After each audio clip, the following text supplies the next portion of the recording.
सो सबसे पहले देखो कि ब्लड ट्रांसफ्यूजन पहले हम लोग किसको बोलते हैं, what is the proper definition of the blood transfusion.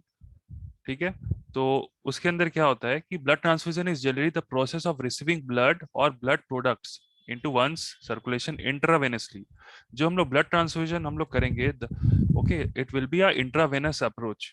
ठीक है, बेसिकली क्या करते हैं हम लोग, डोनर से ब्लड या ब्लड प्रोडक्ट्स लेते हैं जो हमको, वेट अ मिनट, हाँ, जो हमको डोनर से हमको ब्लड या ब्लड प्रोडक्ट्स हम लोग लेते हैं, उसके बाद हम लोग ब्लड को ट्रांसफ्यूज करते हैं इंट्रावेनसली टू दी रेसिपिएंट। ठीक है, depending upon the condition, whether हमको होल ब्लड लगेगा या पैक्ड आरबीसी लगेगा या फ्रेश फ्लोजेंट प्लाज्मा लगेगा, ठीक है, और प्लेटलेट लगेगा, और एसेट्रा, ऐसे बहुत सारे ब्लड प्रोडक्ट्स है जो हम लोग यूज करते हैं depending upon the condition of the patient और depending upon the situation.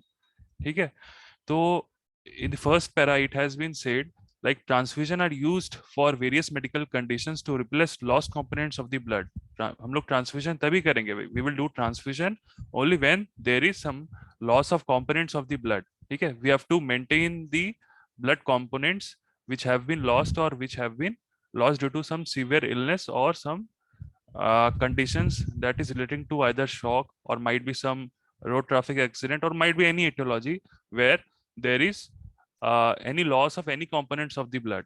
So in that case we have to first also, the important thing is that we have to also take the previous history also, whether the patient or the patient has previously received any blood transfusion or not।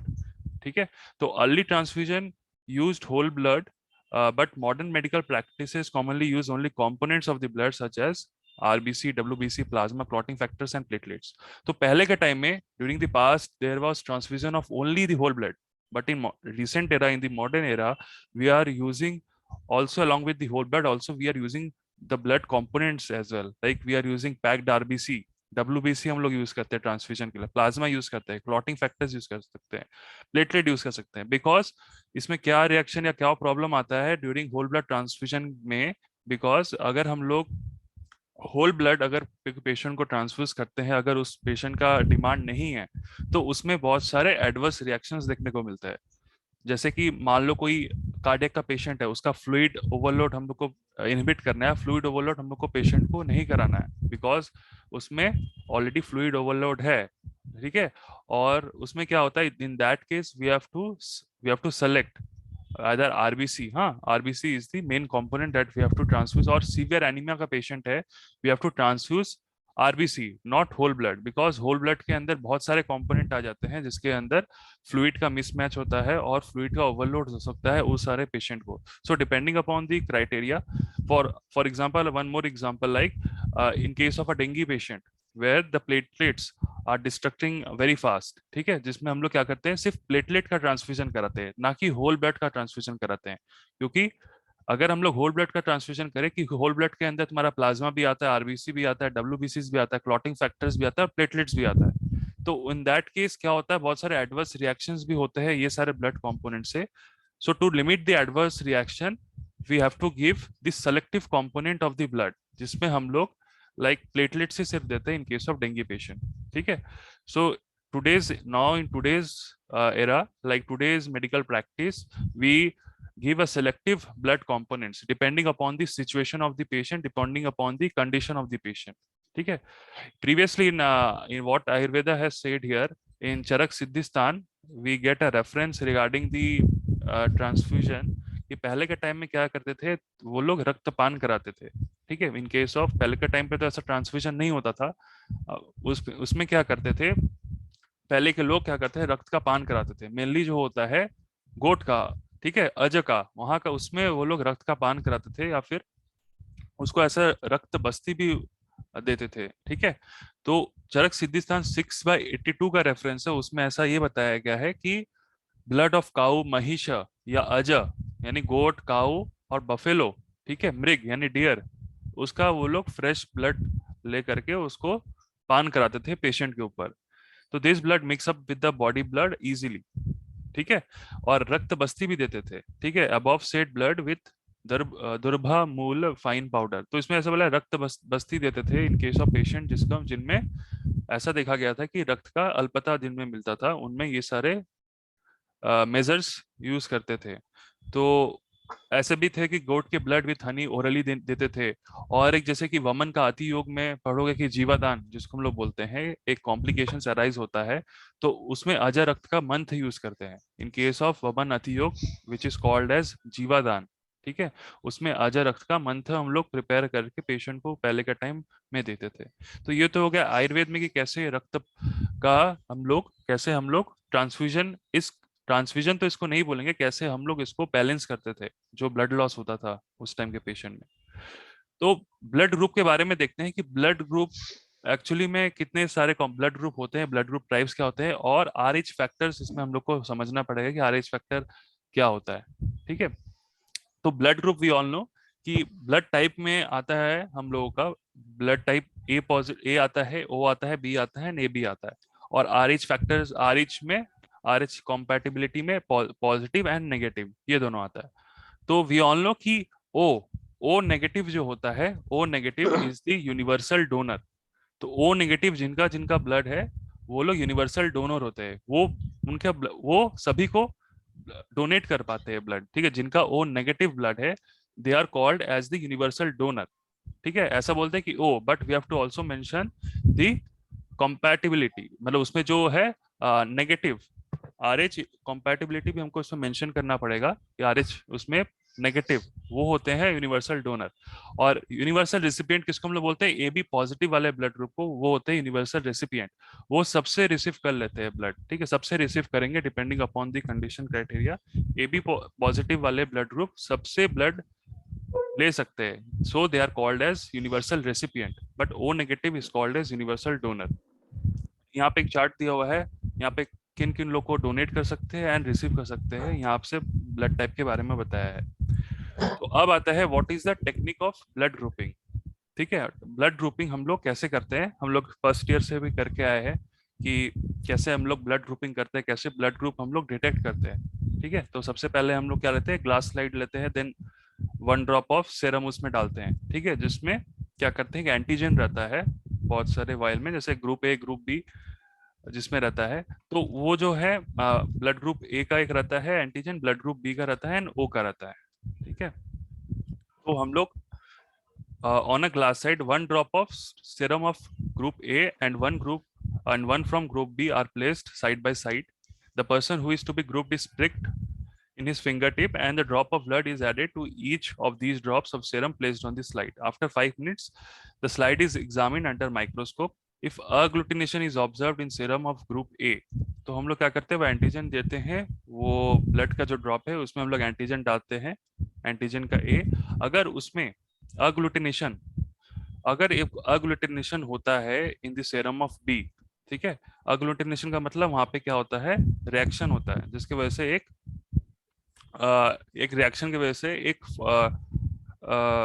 उसमें मतलब वो antigen और blood का जो component है उसमें reaction होता है जिसमें से हम लोग को अग्लूटिनेशन समझ में आता है, जिसकी वजह से हम लोग डिटेक्ट कर लेते हैं कि पेशेंट का ब्लड ग्रुप ए है या बी है। अगर अग्लूटिनेशन हुआ ग्रुप बी में, देन हम लोग क्या बोलते हैं कि पर्सन का जो ब्लड ग्रुप है वो ए है। ठीक है, वाइस वर्सा हम लोग चेक करते हैं कि अगर अग्लूटिनेशन हम लोग देखेंगे कि उसमें ब्लड का अगर अग्लूटिनेशन हुआ ग्रुप ए में तो पेशेंट का ब्लड ग्रुप बी है, अगर बी में अग्लूटिनेशन हुआ तो पेशेंट का ब्लड ग्रुप ए है। ठीक है, अगर अग्लूटिनेशन होता है दोनों में, लाइक हम सैंपल जो लिए, एक एक हम लोग ने दिया था, एक एंटीजन ए दिया था और एक एंटीजन बी दिया था, अगर दोनों में अग्लूटिनेशन हमको दिखा तो उसमें क्या होता है, उसमें ब्लड ग्रुप हमको बी ए बी दोनों मिलता है, ग्रुप ए बी हम लोग बोलते हैं। और if agglutination is not seen either of the two, उसमें हम लोग को ब्लड ग्रुप ओ हम लोग डिटेक्ट कर लेते हैं। तो आई होप ये वाला हम लोग ने किया है फर्स्ट ईयर में, ये वाला सब कोरिलेट कर पा रहे होगे। ठीक है, अब हम लोग आते हैं क्रॉस मैचिंग हम लोग कैसे देखते हैं, वही कि before blood is sent for transfusion direct cross matching is carried out. तो क्रॉस मैचिंग कैसे करते हैं, क्रॉस मैचिंग करने के लिए ब्लड हम लोग जो भेजते हैं ब्लड बैंक में, ठीक है, वहां पे वो लोग टेक्नीशियन लोग वहां पे क्रॉस मैचिंग करते हैं ब्लड का। ठीक है, तो उसमें क्या करते हैं, जो डोनर का ब्लड रहता है और रेसिपिएंट का जो ब्लड रहता है वो लोग मैच कराते हैं। ठीक है, वही अग्लूटिनेशन टेस्ट करते हैं उसमें। ठीक है, अगर अग्लूटिनेशन उसमें नहीं हुआ then the blood is compatible, तब ब्लड क्या करते हैं, it is compatible and it can be transfused. जब उसमें अग्लूटिनेशन नहीं होता है तो it is become incompatible, because जब इनकॉम्पेटिबल या अग्लूटिनेशन नहीं होगा उसके बाद अगर उसके बाद अगर हम लोग मान लो अगर जिसमें इनकॉम्पेटेबल वो जो अगर ब्लड नहीं हुआ अगर उसको हम लोग ट्रांसफ्यूज करा दिए तो उसमें क्या होता है, कॉम्प्लिकेशंस बहुत अराइज होते हैं जो हम लोग आगे चल के डिस्कस करेंगे कि what are the complications of blood transfusion. तो ये क्रॉस मैचिंग वगैरह बहुत ध्यान से करना पड़ता है कि पेशेंट का जो ब्लड ग्रुप है वही ब्लड ग्रुप डिटेक्ट करके पेशेंट को ट्रांसफ्यूज कराना पड़ता है। ठीक है, तो डोनर का एंड रेसिपिएंट का हमको क्रॉस मैचिंग कराना है।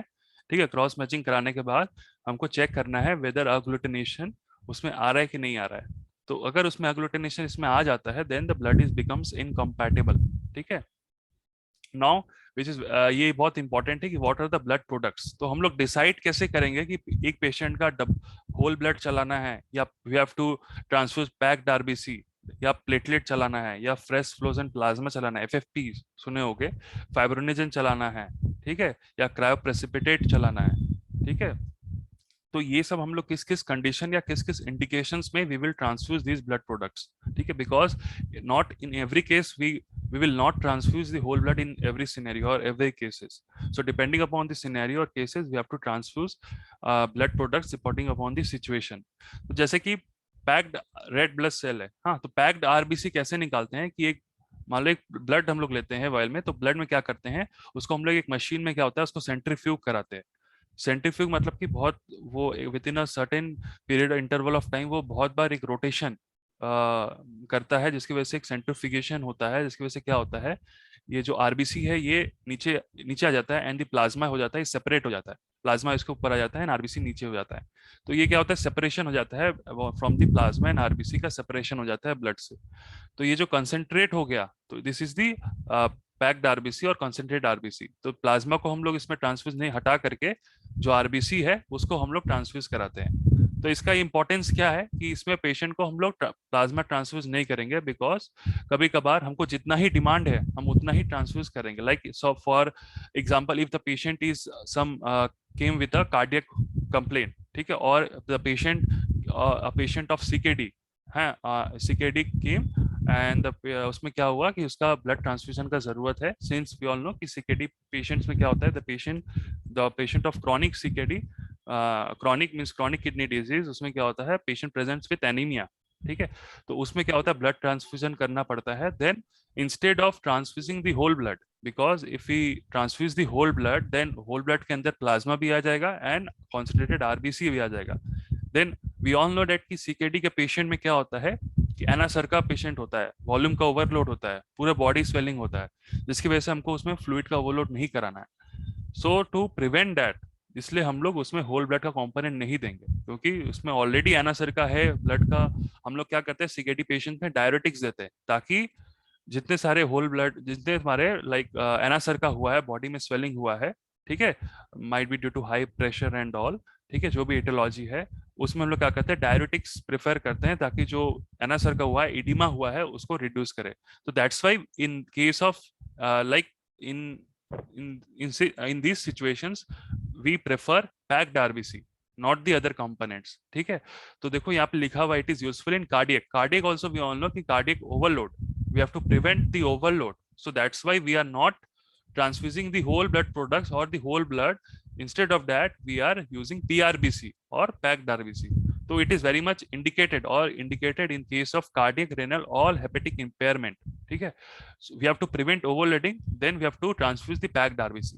ठीक है, तो it will be a minimal expansion of the blood volume, यही blood volume ज्यादा हम लोग को नहीं बढ़ाना है इसमें, that's why we are using the packed RBC। and packed RBC हम लोग कैसे मिलता है, देखो यहाँ पे जैसे मैंने बोला कि centrifugation of the whole blood करना है, ठीक है, फॉर 15 to 20 मिनट्स में, ये अमाउंट दे दिया है फॉर 15 to 20 मिनट्स में हमको सेंट्रीफ्यूगेशन करना है होल ब्लड का। ठीक है, then next comes the platelets. तो प्लेटलेट्स भी हम लोग कि प्लेटलेट्स किस किस कंडीशन में हम लोग देते हैं। तो प्लेटलेट जैसे कि कोई आ गया डेंगू का पेशेंट आ गया तो इसमें क्या होता है प्लेटलेट का डिस्ट्रक्शन होता है, और डेंगू शॉक सिंड्रोम और dengue haemorrhagic syndrome, mainly dengue shock syndrome, जिसमें क्या होता है प्लेटलेट का डिस्ट्रक्शन होता है where patient present with any bleeding tendency, जिसकी वजह से हमको प्लेटलेट का ट्रांसफ्यूजन कराना है, तो उसमें हम लोग क्या करना है, उस कंडीशन में we have to transfuse the platelets other than any other blood products. So platelets हम लोग को देना है if the platelet count is less than 50,000। ठीक है, तो प्लेटलेट्स नॉर्मल वैल्यू कितना है, अराउंड 1.5 टू 4 lakhs इसका रेंज है प्लेटलेट्स का। ठीक है, तो in that case, in that scenario we will transfuse the platelets and इसमें क्या बताया है कि 6 units increase the platelet count to 20 to 30,000। ठीक है, नॉर्मली हम लोग क्या बोलते हैं कि एक यूनिट क्या करता है, अराउंड 5,000 प्लेटलेट काउंट बढ़ाता है, तो अराउंड 6 यूनिट्स क्या करता है, increase platelet around 20 to 30,000 of platelet increase कराता है। ठीक है, तो नॉर्मली क्या होता है कि हम लोग एक कट ऑफ मार्क रखते हैं कि ट्रांसफ्यूजन के लिए अगर जैसे ही 50,000 के नीचे आता है प्लेटलेट काउंट, तब हम लोग प्लेटलेट्स चढ़ाने का, लाइक प्लेटलेट ट्रांसफ्यूज करने का हम लोग सोचते हैं। ठीक है, और पेशेंट क्या होता है, जैसे ही लेस देन 10,000 होता है तो पेशेंट का ब्लीडिंग टेंडेंसी बहुत हाई रहता है, रिस्क बहुत रहता है। ठीक है, तो ये प्लेटलेट्स क्या होता है, जैसे कि हम लोग आरबीसी, पैक्ड आरबीसी या फिर होल ब्लड हम लोग एक पेशेंट या एक डोनर से लेते हैं, but in case of platelets, platelets क्या होते हैं, हम लोग मल्टी डोनर से लेते हैं, बहुत सारे डोनर से हम लोग लेकर के पेशेंट का ब्लड जो लेता है, ब्लड कंपोनेंट से हम लोग क्या करते हैं, प्लेटलेट को एक्सट्रैक्ट करके मल्टी डोनर लेकर के हम लोग क्या करते हैं, प्लेटलेट लेते हैं और प्लेटलेट रेसिपिएंट को हम लोग ट्रांसफ्यूज कराते हैं। But in case of packed RBC और होल ब्लड हम लोग सिंगल डोनर से ही ब्लड लेते हैं नॉर्मली। ठीक है, क्योंकि आरबीसी का कंसंट्रेशन बहुत ज्यादा, आरबीसी क्या होते हैं, मिलियंस में रहते हैं, प्रेजेंट रहते हैं। ठीक है, बट जो प्लेटलेट है वो थाउजेंड्स में रहते हैं और लैक्स में रहते हैं। ठीक है, दैट इज वाई प्लेटलेट्स हम लोग मल्टी डोनर से लेते हैं, बहुत सारे डोनर लोग से लेते हैं और स्टोर करते हैं। नेक्स्ट आता है फ्रेश फ्लोजन प्लाज्मा। तो ये सारे जितने हैं, ये सारे हमारे ब्लड के कंपोनेंट्स हम लोग पढ़ रहे हैं। तो नेक्स्ट आता है फ्रेश फ्रोजन प्लाज्मा, तो एफएफपी जिसको हम लोग बोलते हैं शॉर्ट फॉर्म में एफएफपी। तो एफएफपी हम लोग किसको देंगे, नॉर्मली जो होता है प्लाज्मा, जो हम लोग इसमें, और प्लाज्मा में क्या होता है, मेनली क्लॉटिंग फैक्टर्स रहते हैं।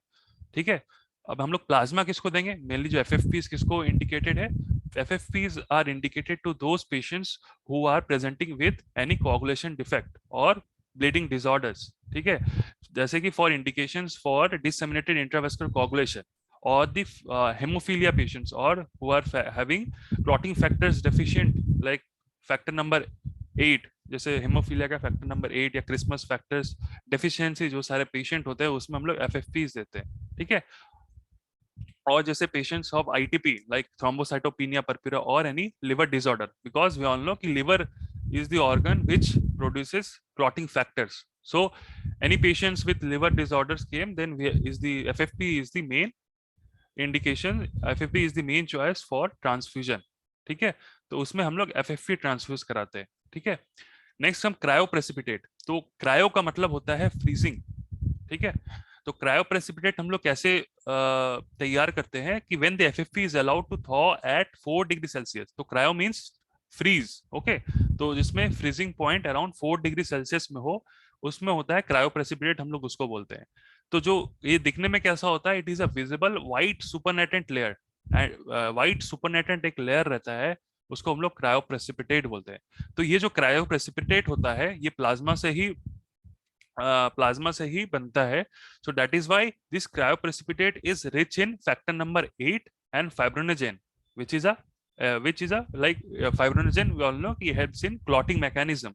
ठीक है, तो ये क्या करता है, it is very much useful in case of hemophilia patients who are deprived of factor number 8।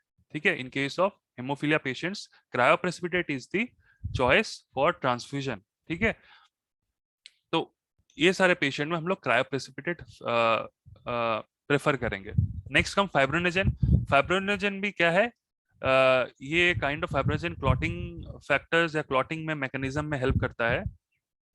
ठीक है, तो इसमें भी हम लोग फाइब्रोनेजन किस सारे पेशेंट में देंगे, used in mainly DIC patients यानी डिससेमिनेटेड इंट्रावेस्कुलर कोआगुलेशन पेशेंट्स एंड जिनका फाइब्रोनेजन डेफिशिएंसी होता है, उन लोग में ज्यादा हम लोग प्रेफर करेंगे।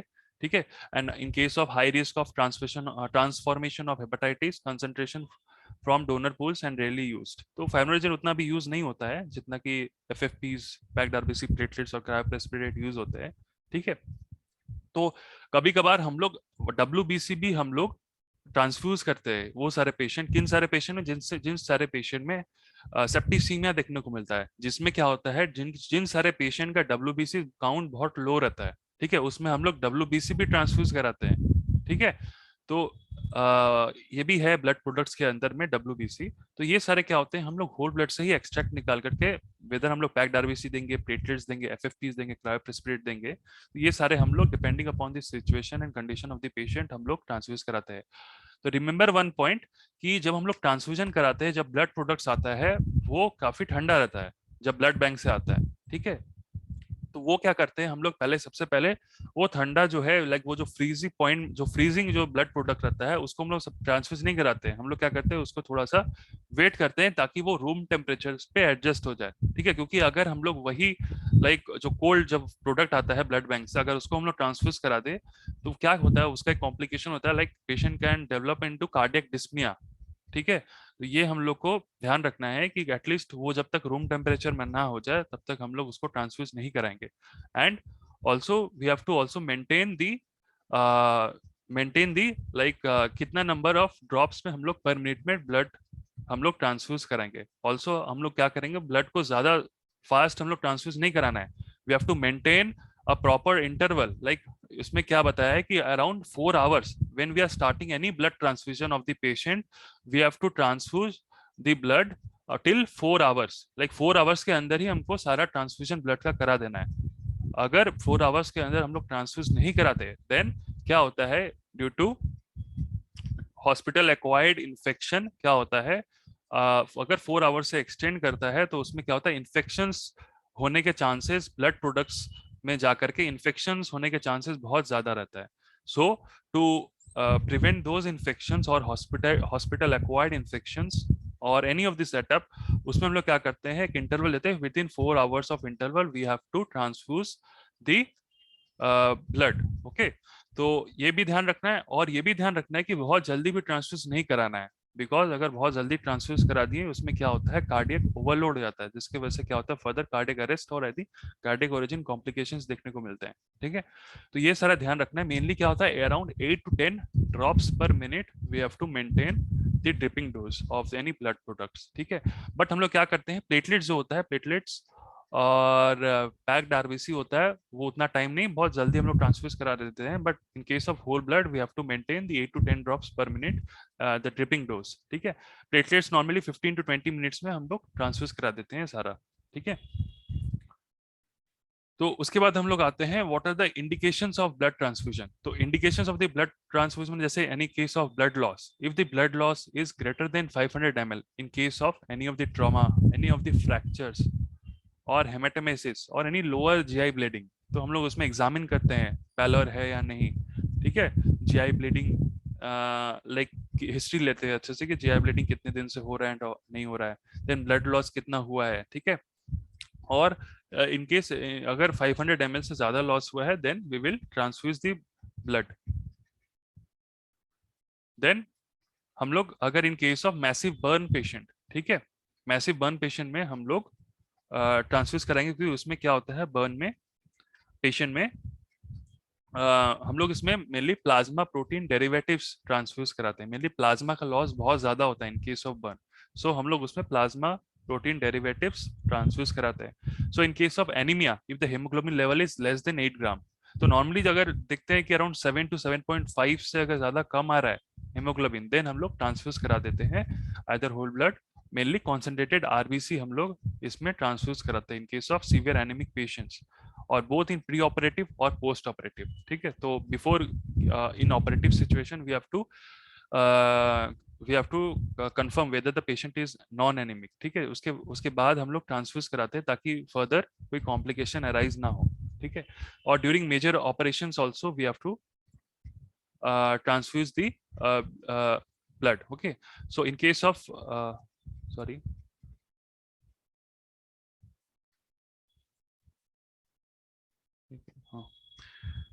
during major operation also we have to transfuse the blood, or any bleeding disorders, जैसे मैंने बोला, in case of hemophilic patients where the patient is having a Christmas factors or factor number 8 deficiency, जिसमें होता है, उसमें हम लोग blood transfuse कराएंगे, ठीक है। Then septicaemia patients, septicaemia patient में भी ट्रांसफ्यूज कराएंगे, जैसे मैंने बोला WBC ट्रांसफ्यूजन कराना पड़ेगा।